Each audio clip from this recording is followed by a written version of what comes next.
Hey guys, thanks so much for tuning into my channel. My name is Teresa Campbell and I do all things food, fashion, and fitness. And today is fashion. I'm gonna show you how I cut my crop tops. I'm gonna show you everything you need. All you need is a rotary cutter for fabric, and I'll link that below. And then I'll also have a protective mat that you can cut on so you don't ruin your floors, your carpet, or nothing. You just have to be careful about your fingers. So be careful. Do not cut yourself. I am not responsible for anything done here. Proceed with caution.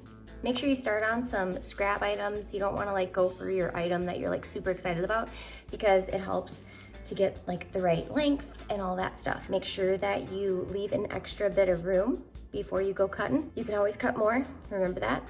Measure, measure, measure, then cut. All right, let's get into it and get some new cute crop stuff. First, you're gonna wanna fold your shirt in half. Make sure that it's even so you get a straight line when you go to cut it. Next, you're gonna wanna decide what is the length that you want to cut and make sure that you measure it out. It's always good to give yourself an extra inch or two.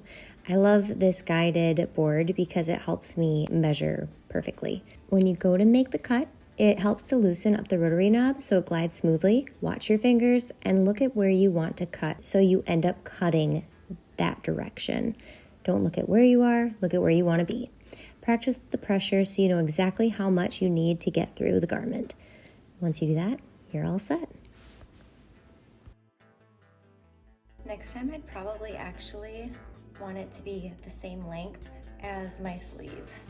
So I'd probably add an extra inch. But if you start when you cut less, then you can always cut more.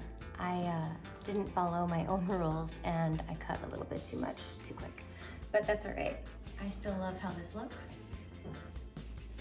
Thank you so much for watching. I hope you liked what you see. If you like more content like this, let me know in the comments. Like and subscribe. And I'll see you in the next video. Time to go work out.